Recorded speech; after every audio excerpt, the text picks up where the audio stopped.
All right, perfect. And yeah, again, if there's any issues with that, just feel free to let me know. We'll definitely make sure that gets taken care of before it goes online. All right, well, without further ado, hello, welcome. Thank you so much for being here on your Friday afternoon on this beautiful sunny day if you're in the Seattle or Snowco area.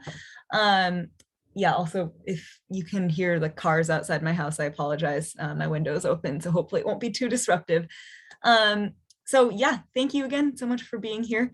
My name is Olivia, and I'm the South County Prevention Educator, Prevention Coordinator here at Domestic Violence Services of Snohomish County. So super excited to be back here with you all. And essentially, if this is your first webinar, the Prevention Education Department typically puts on bi-weekly webinars, so like every other week.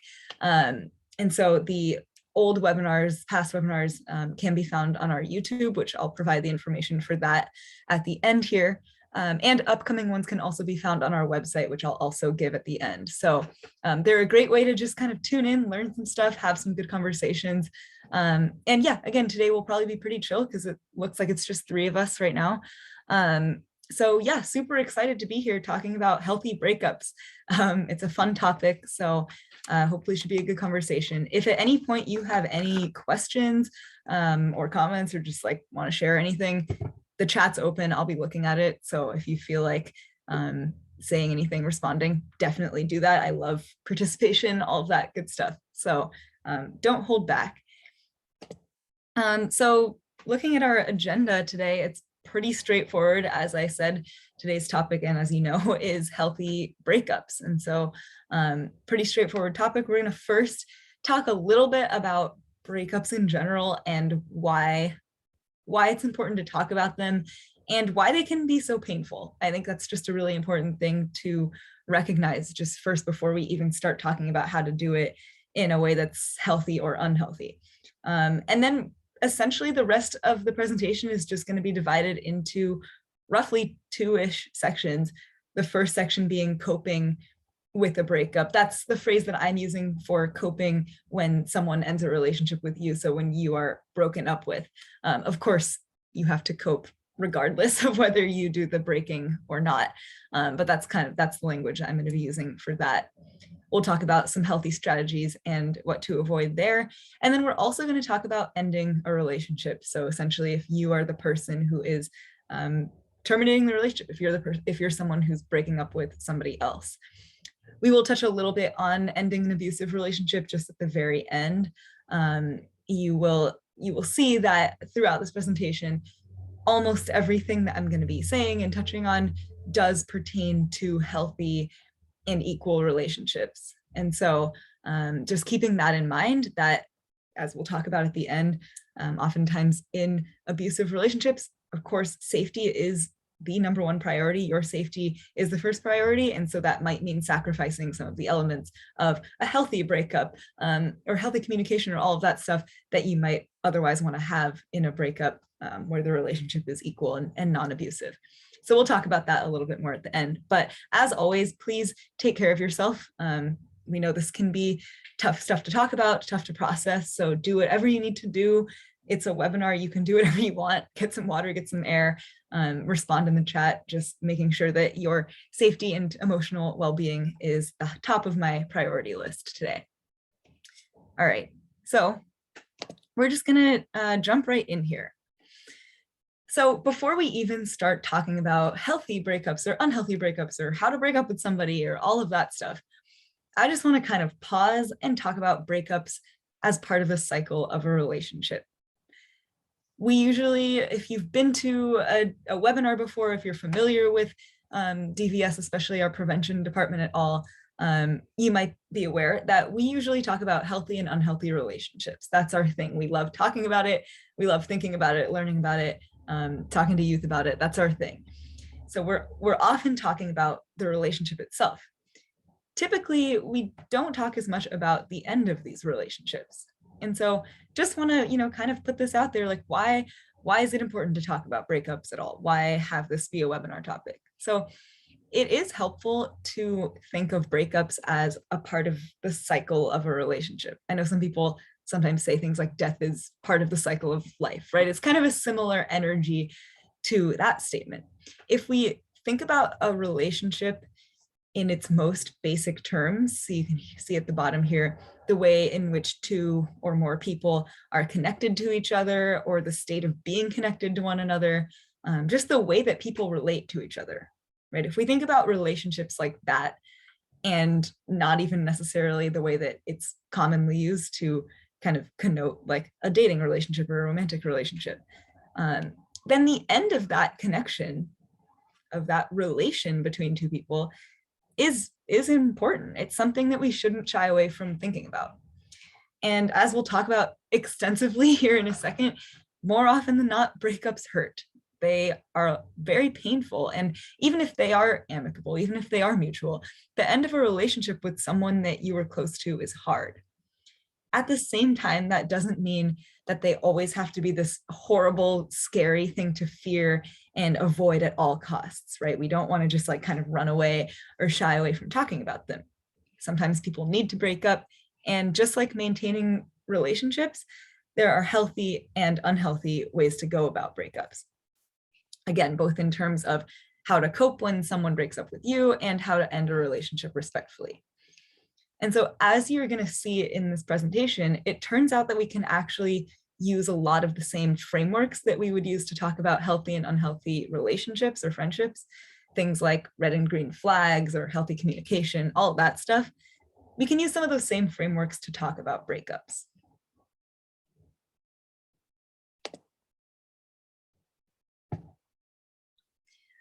And as we're talking about why it's important to talk about breakups, even though they're often a scary thing to think about in relationships, it is also important to take this pause and understand why it is that breakups hurt us so much as human beings, right? We want to keep this in our mind as we're talking about how to do this, to go about this in a way that maintains respect and kindness and all of these great things.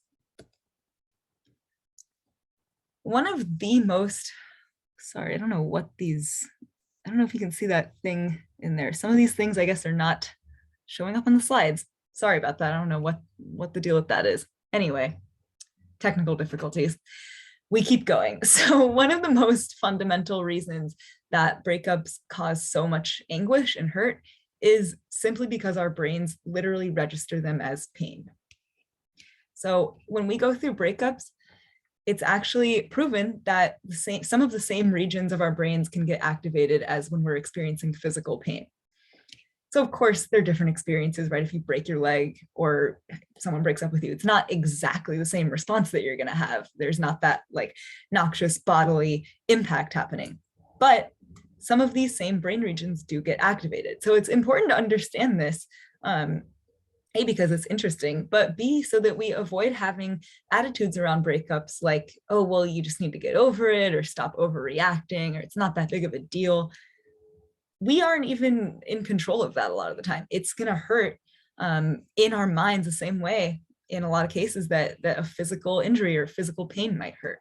So especially with younger relationships, maybe teen dating or even college relationships, right? Statements like these, invalidating statements like, oh, you'll get over it, it's just your first heartbreak, like it's first love, young love, puppy love, all that stuff. These can make people feel like there's something wrong with them for feeling things about it. Again, when a lot of it is outside their control, it's stuff happening inside their brains. And on that note, there are also chemical changes that can happen in our brains when we go through breakups. So the neurotransmitters, serotonin, all that stuff that are linked with happiness, pleasure, the good stuff, actually do drop when we go through breakups. And so our brains go into this state of craving, of wanting the person back, wanting to talk to them. And the drop in these neurotransmitters can lead to symptoms that feel like depression, feels really, really bad.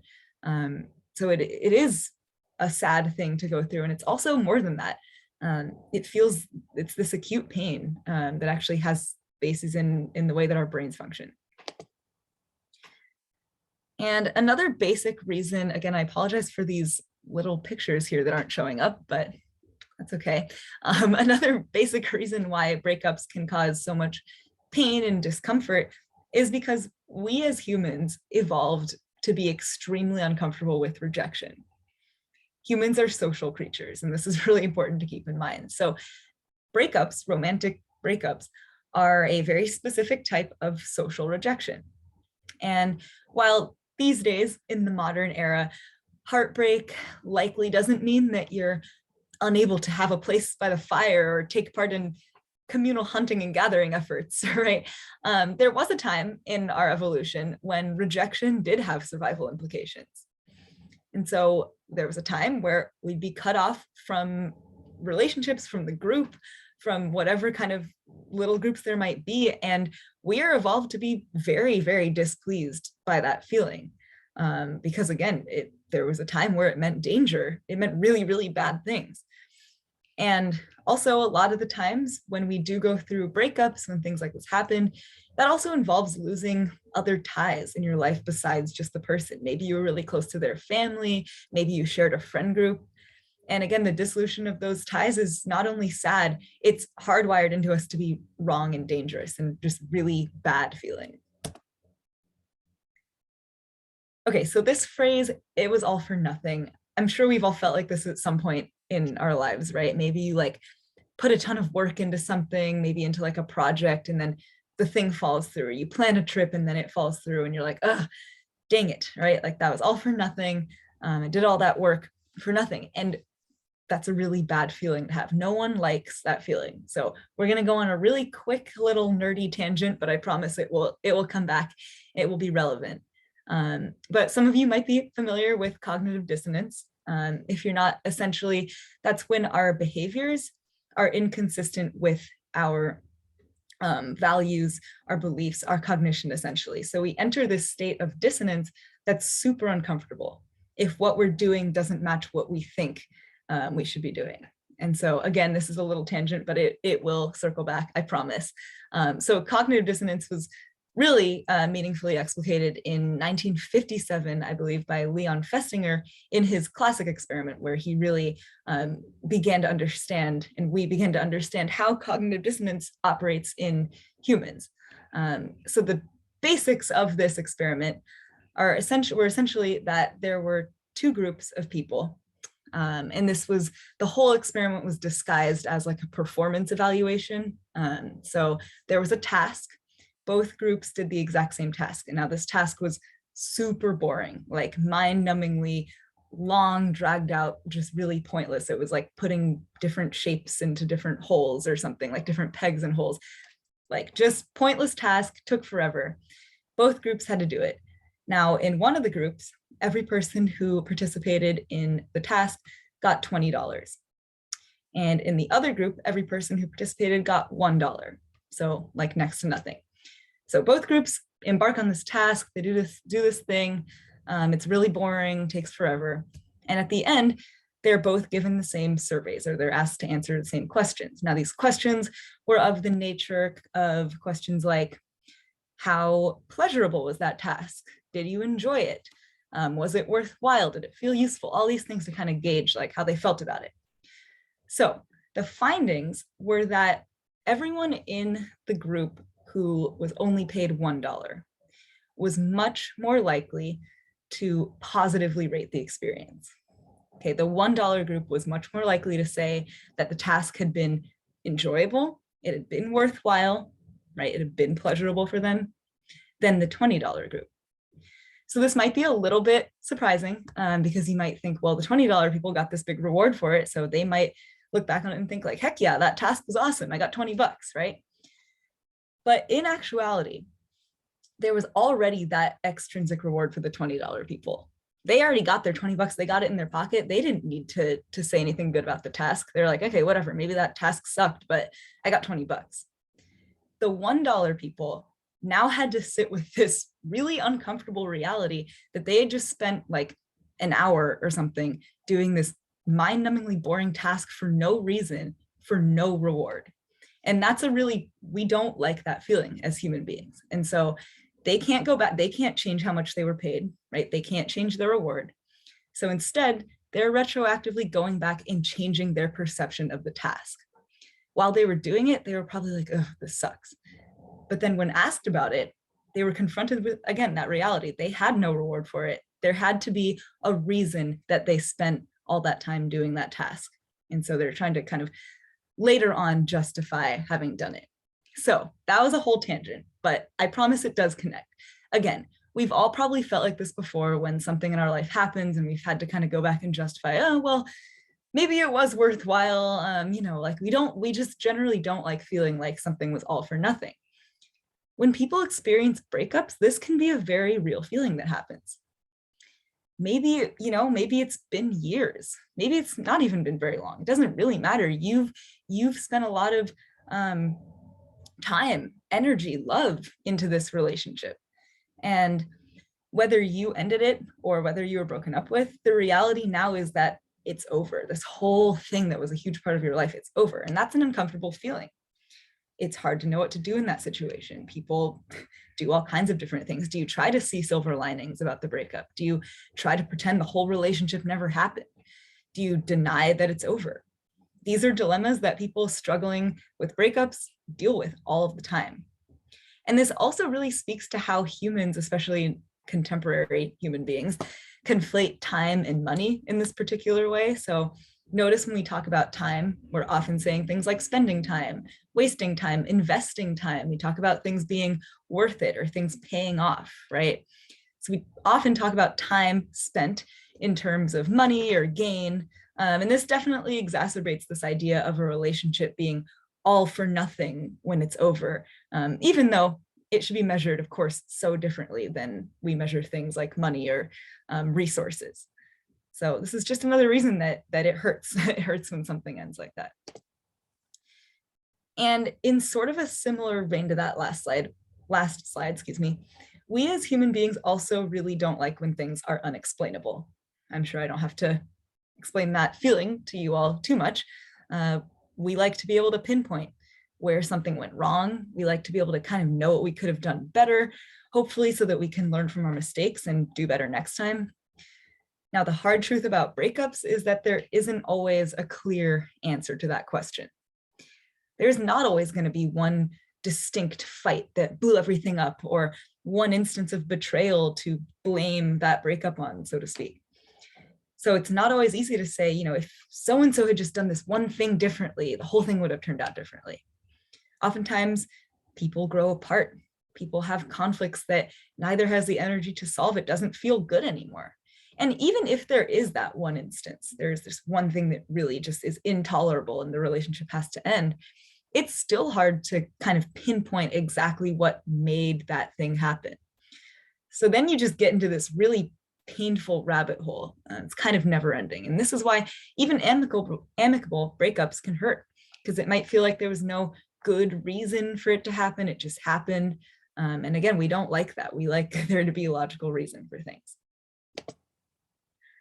So with all of this in mind, we've talked about why it's important to talk about breakups or think about them, why it's important to understand that they hurt, right? They're not just like little flippant things that just like, they just broke up, whatever.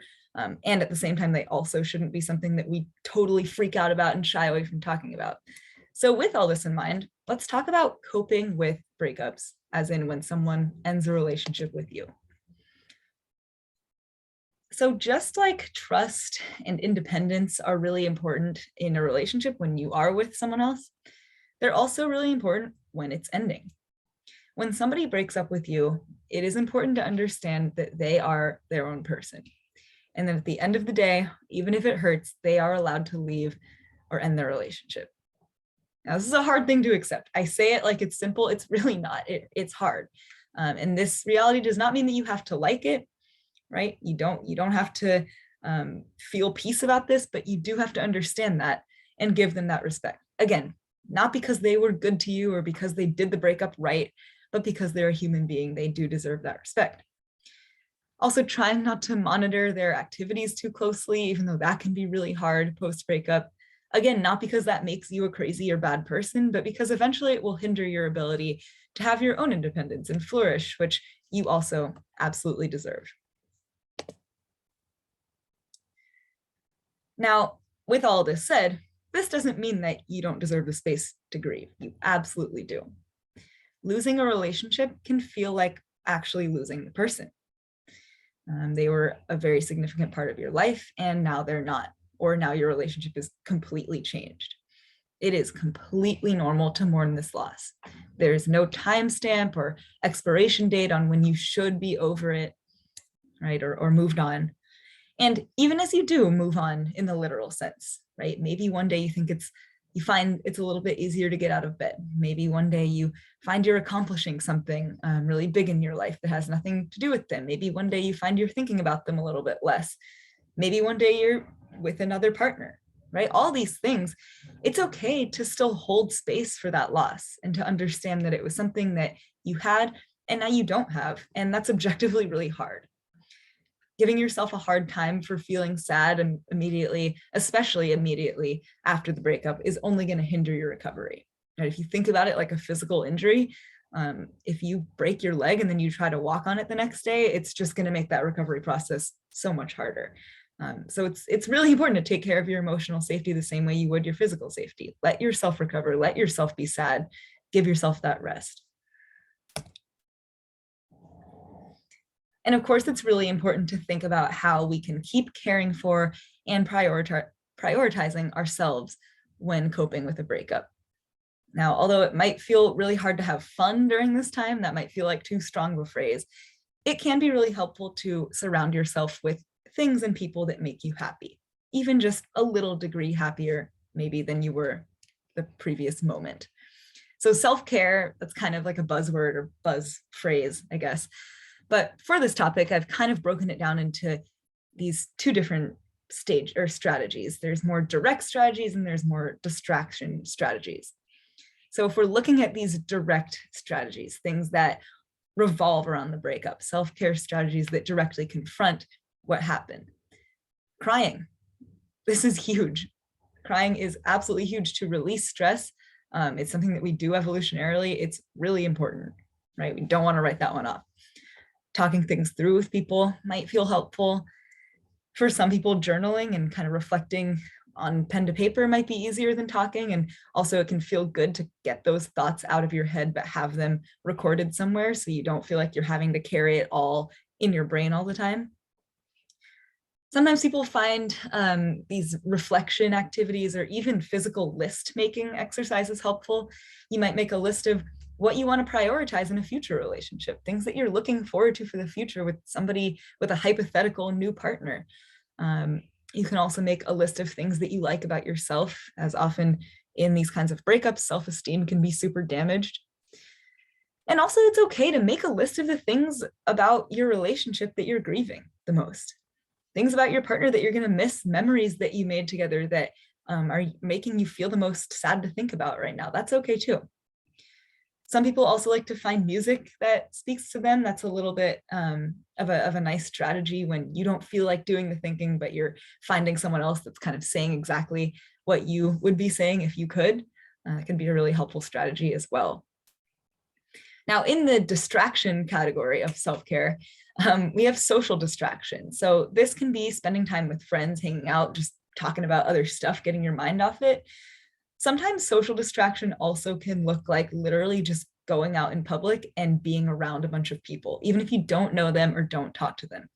Sitting in a park, going on a walk, sitting in a coffee shop and just sipping your coffee and zoning out, right? Sometimes being around other people like that can be really helpful for people. Other things like exercise or chores or other hobbies, like maybe cooking or reading or TV or crafts, any of that stuff, that all can help take your mind off the pain when it gets to be too much. Also, listening to music can absolutely be in this distractions category too. It doesn't always have to be like, oh, this artist is speaking directly to my deepest pain. Sometimes it could just be like, I love this song and I like to listen to it, right? Now, both of these types of self-care are important, right? We don't want to lean too heavily on one or the other. We want to avoid ruminating and subjecting ourselves to the pain of thinking about it all of the time. But we also want to avoid, or I guess we also do want to face the things that we're feeling and accept them and therefore accept ourselves, right? We can see how it's an important balance to have. We don't want to be crying 24 hours a day, but we also don't want to be just running and cleaning and scrubbing things all day and avoiding thinking about it. So having that balance is super key. All right. If somebody breaks up with you, you may very well feel angry and confused and hurt and any number of other emotions that feel really challenging. That's totally okay. That's expected. At the same time, it's really important to try your best to maintain a basic level of respect. Again, this is not because your ex-partner was good to you or not because they did the breakup right, but just because they're human. So as much as you can, trying not to view them as the worst person in the whole world or as pure evil, that is going to be helpful, not only because they do deserve respect, but also because this is going to be better for you. You can think about it in terms of the facts, right? They acted in a way that hurt you, but they're still a human being who deserves basic respect. You don't have to forgive them. You don't have to speak to them. You don't have to go out of your way to be super nice to them or do acts of kindness, but the breakup does not give you an excuse to act disrespectfully toward them. And as we're talking about kindness, make sure that you're giving it to yourself. Remember that you've been through a lot. Be patient with yourself as you struggle with missing them, one moment feeling angry, the next moment having this range of emotions that might feel inconsistent and scary. Just let yourself be. It's okay. Taking responsibility. This is another one that does not stop being important when the relationship ends. So if your partner ends a relationship with you, it is important to understand that they are the ones responsible for that. They're responsible for their actions. No one can be responsible for that for them. If and when you feel ready, it might feel helpful to you to reflect on the role that you played in your relationship. Maybe even way down the line, think about ways that you could have behaved healthier. Right? And this is not to say that you should make yourself feel guilty or rack your brain trying to think of ways that you could have saved the relationship, because again, that's a really painful rabbit hole to go down. And because at the end of the day, again, we're all responsible for our own actions. If your partner does break up with you and you feel comfortable doing this kind of thinking, reflecting, maybe one day way down the line, you come to understand that some of your behaviors maybe weren't the healthiest. And even though they broke up with you, maybe some of your actions played a role in the end of the relationship. There might be a day where you come to realize this, and there might be a day where you feel like you want to apologize for those things. That's great. That's totally fine. If you do decide to do this, it's essential that you go into that conversation with the intention of expressing kindness and understanding and taking responsibility for the role that you might have played in the breakup. It is vital that you do not use these apology conversations as a manipulative tool to try to win the person back. And we'll talk a little bit more about that later. Now, in the breakup conversation, this is a horrible, horrible moment, really, really hard. So just want to preface with that. The tools for healthy conflict, which if you're familiar with us and with the prevention department at all, we love to talk about how healthy conflict is a huge part of a healthy relationship. So these tools still come into play in this moment. Remember that even though, again, this is a horribly hard conversation, and even though you're hurting, your goal is not to win. Your goal is not to beat them. You have every right to understand what your partner is saying to you. You have the right to understand the basic reasons why they want to end the relationship, right? Of course, nobody likes feeling blindsided and confused. You don't deserve to feel that way. At the same time, this conversation should not be an opportunity for you to push their boundaries. It's not an opportunity for you to question them beyond what's reasonable. And it's definitely not an opportunity to try to convince them to change their mind about the relationship. Again, the reason for this is, of course, because they deserve to have their boundaries respected just like anyone else, but also because you deserve to be in a relationship where you don't have to convince the person to be with you.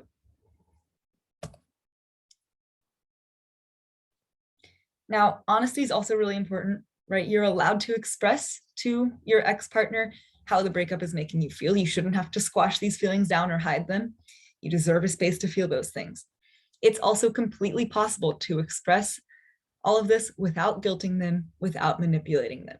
So it's really important that you learn how to draw that line. And it's also important that you're honest with yourself about how you're feeling.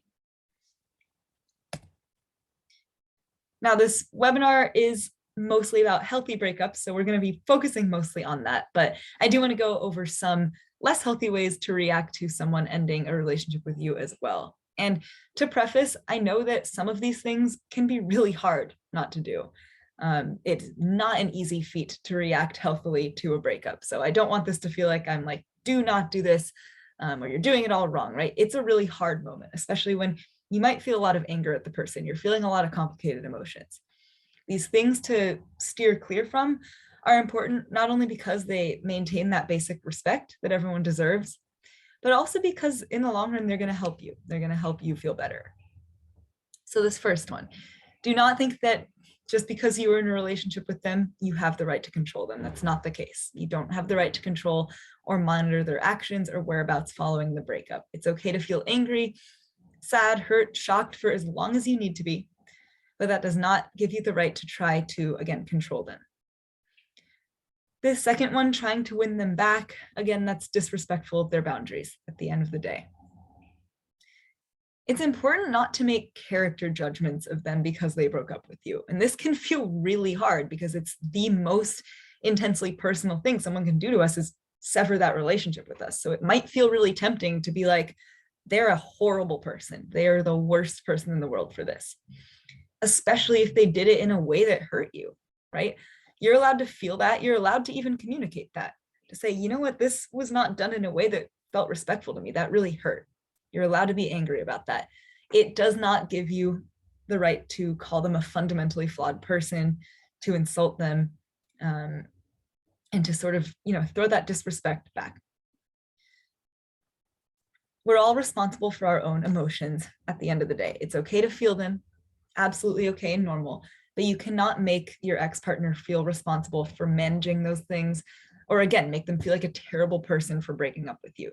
Chances are that they already don't feel great about it, right? It's not an easy decision a lot of the times to end a relationship. It's hard. It's hard all around.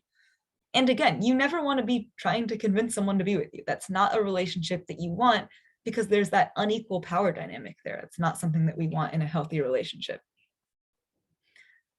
Trying to be relatively consistent in your relationship with your ex-partner moving forward is also really important. So it might be really harmful for both of you to maybe one day try to be friends and the next day you hate each other and feels really up and down, right? So trying to settle on a relationship moving forward, or lack of relationship moving forward, that feels good for both of you and can be kept consistent until there's an intentional conversation to change it. And of course, retaliating is not acceptable, right? And this is hard. I know there's a lot of anger here, but we can all still make the choice to act in healthy ways.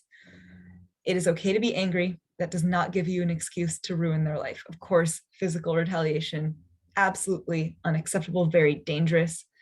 Social retaliation as well, right? You're not going after their friends, their accomplishments, their family. Destruction of property, also incredibly unhealthy way to deal with this, right? So these are things that are really, really important to avoid, even in this moment of pain.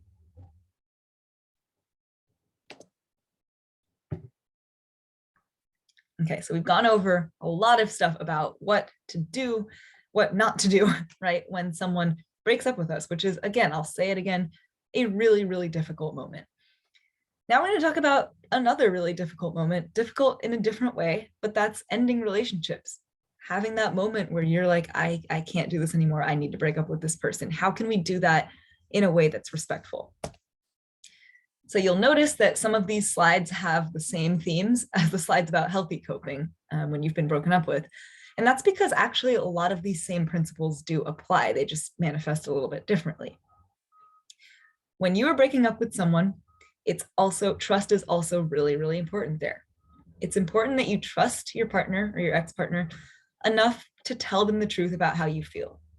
You're not trying to twist it or hide it or deny it when you break up with them. This is only going to hurt both of you more in the long run. And also keeping in mind as you're doing this that you are your own independent person and so are they. You can make this decision for yourself. That's okay. You're allowed to do that.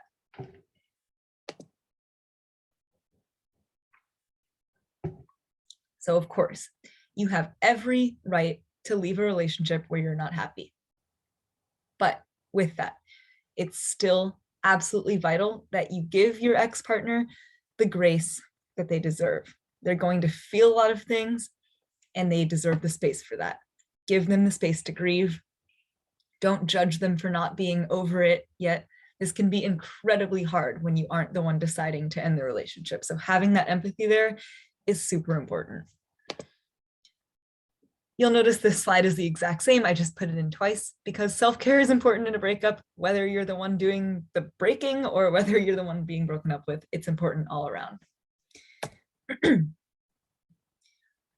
Now, remember that you don't have to take on anyone else's emotions, right? We're responsible for our own. When you break up with the person, you don't have to then carry everything they're feeling, but you do have to be kind.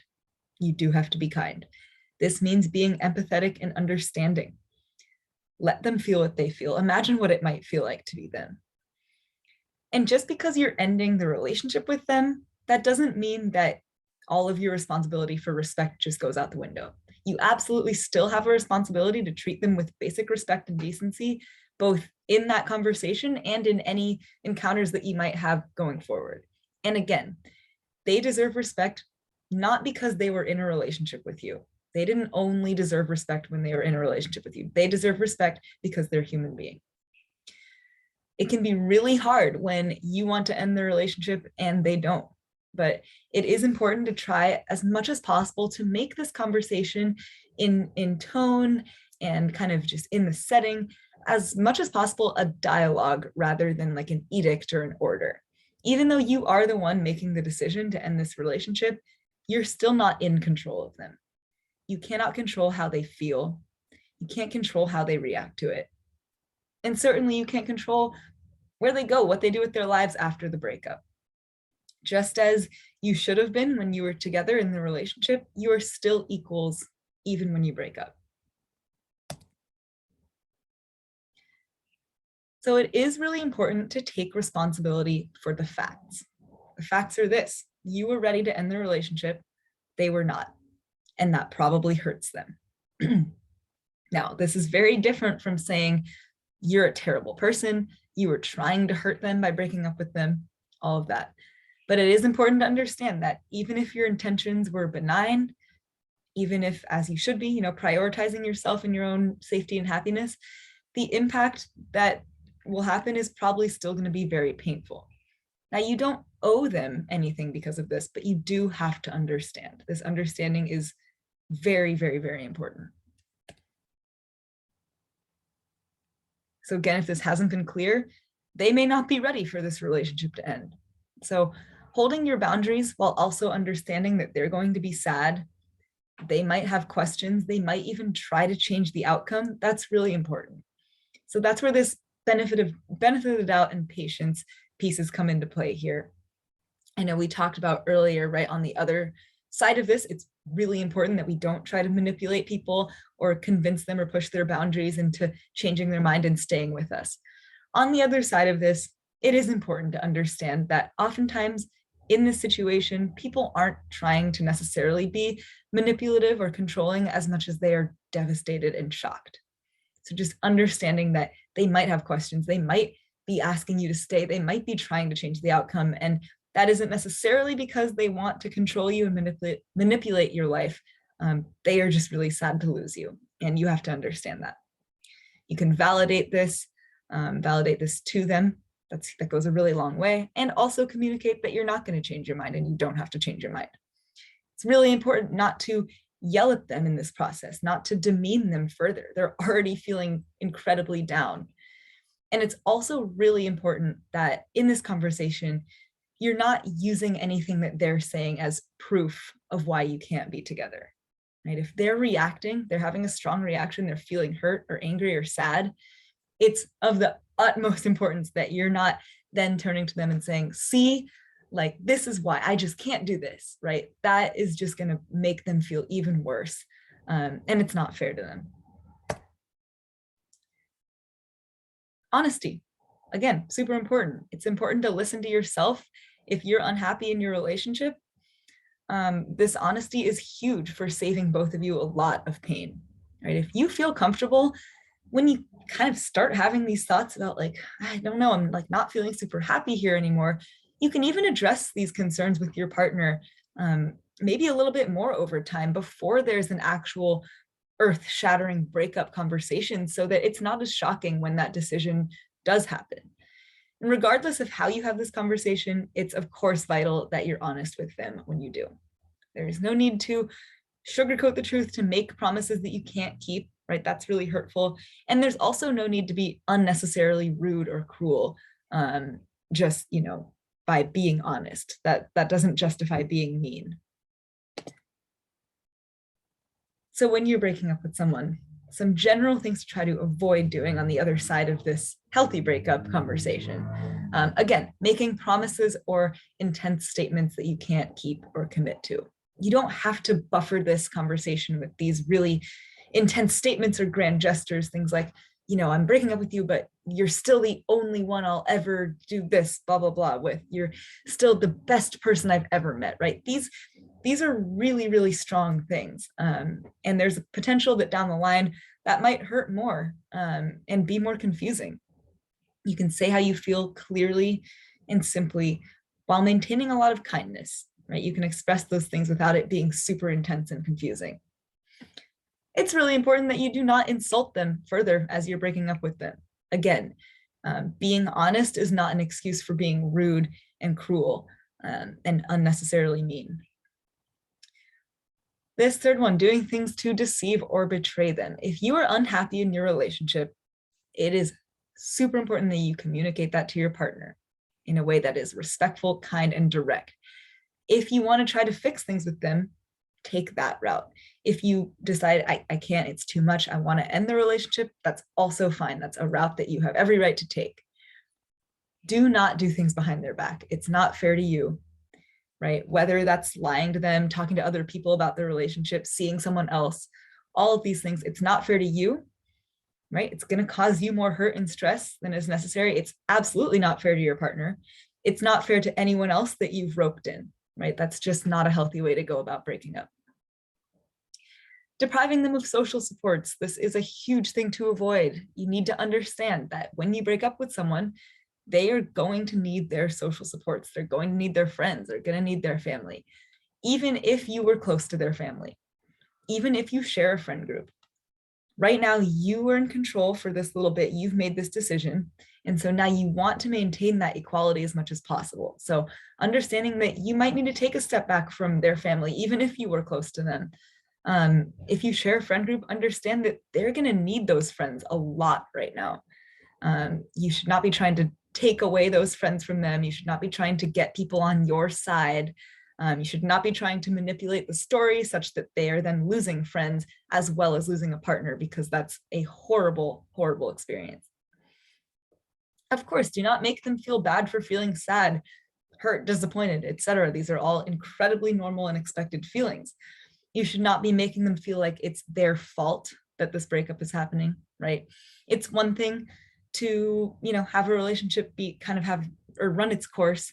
Maybe they are doing things that were upsetting you and you just don't have the energy to deal with anymore. That's okay, right? But that's very different from making them feel like, well, if you weren't so annoying, then maybe I would stay with you, right? That's just an unnecessarily cruel thing to say or express.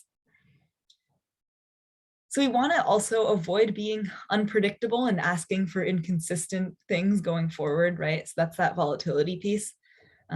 Whether you're maintaining a relationship or not, you want to make sure that you're being relatively consistent. This is really important, especially for you as the person who is doing the breaking up, because you've had a little bit more time to prepare for this. Though it is going to be emotionally hard for you, it's not going to be as unexpected and maybe earth-shattering as it is for them. So you can really drive here. You can be the one sort of making sure that this relationship or lack of relationship going forward feels consistent, feels good to both of you. Again, at least until there is an intentional conversation to shift that dynamic. Maybe a couple of years down the line, you haven't been talking, and then one day you decide to reconcile, and then you're friends again, right? That's fine. But you want to make sure that you're avoiding those situations where you're saying, no, we should still be friends after, and then just freezing them out for a week. That's incredibly hurtful. That's adding insult to injury. That volatility is already confusing enough. It can feel even more confusing to someone who's just been broken up with. And of course, you should not be trying to control how they feel around the breakup. You should not make them feel crazy for reacting. They are absolutely allowed to do so. And you also shouldn't be placing your own ways of thinking about breakups onto them. Maybe you're like, if someone broke up with me, I'd be over it in 2 days. Great, totally fine. Keep that to yourself. That's not something that they need to hear. It's not something that's going to be productive for either of you. Okay, so we've gone over healthy, unhealthy coping when someone breaks up with you, healthy, unhealthy ways to end a relationship.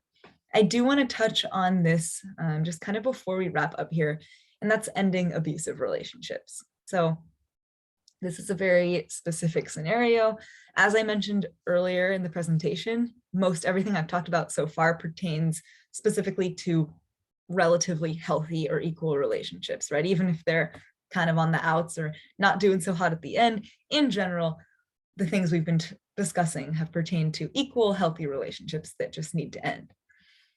Ending abusive relationships, the conversation around breakups does look a little bit different. So this top statistic here, really, really striking. And of course, I do recognize and acknowledge this is a very heteronormative, gender normative statistic, but it is very striking. I do want to share it with you. And it's that women are 70 times more likely to be killed by their abusive partner in the weeks following the breakup than at any other point in the relationship. So just let that sink in for a second. This just blows my mind every time I hear it, 70 times. And again, I acknowledge this is a very heteronormative kind of, putting genders in boxes statistic. Absolutely want to acknowledge that abuse can happen in any relationships, any relationship, unfortunately. Anyone is capable of abuse. At the same time, I do like to share this statistic because it does show that in general, after the breakup is the most dangerous time in an abusive relationship. And that is a very, very frightening statistic to think about and to hear.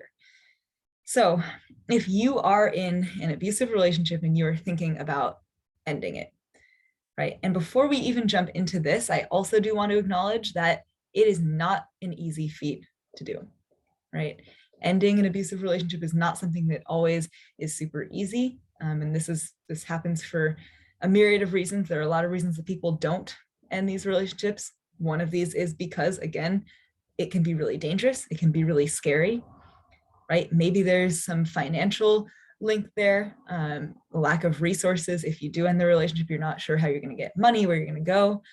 Maybe there are children involved, right? Complicating things there. Maybe you're not even fully aware that what's happening to you is abuse. All of these things and more can contribute to people not ending these relationships, not leaving them. And it's also really important that we approach that without judgment as well, because there's a lot of reasons that can happen.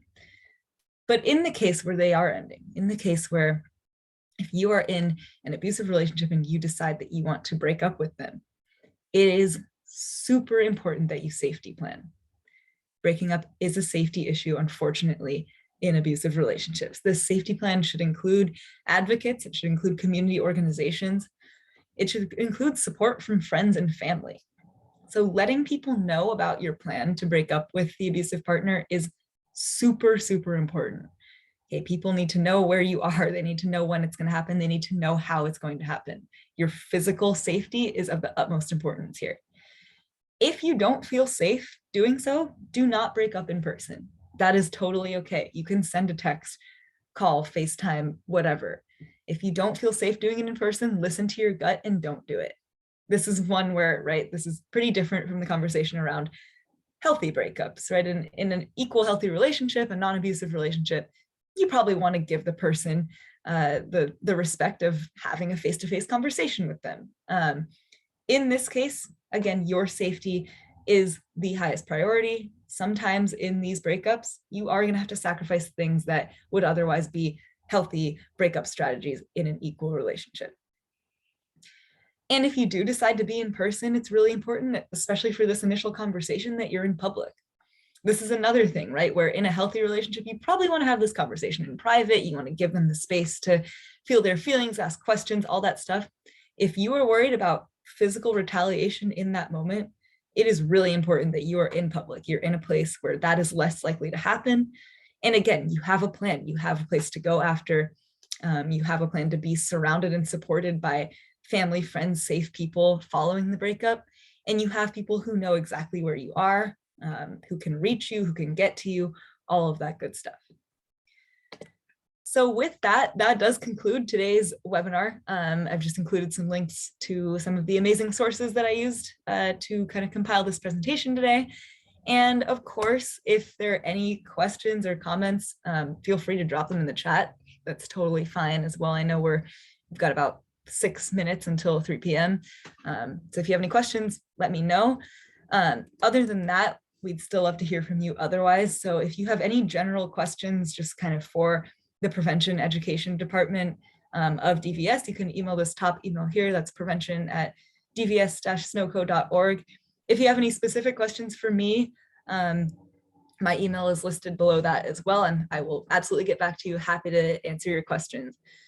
Past webinars, as I mentioned, again, are on our YouTube site. So this link is kind of unwieldy, but if you want to like take a picture of this or write it down, you're welcome to do that. Also, if you just Google like Domestic Violence Services Snohomish County YouTube, that'll pop up as well. You can find most of our past webinars on there.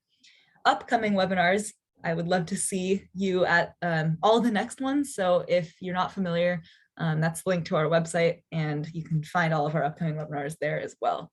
And of course, if you do need immediate assistance, please reach out to our support line. It's 24/7, totally free. So that's 4525-ABUSE or 425-252-2873. So that's all I've got for you today. Thank you again for being here on your Friday, and I'll wait a couple minutes to see if anyone has any questions. And if not, then we'll close out. So thank you so much.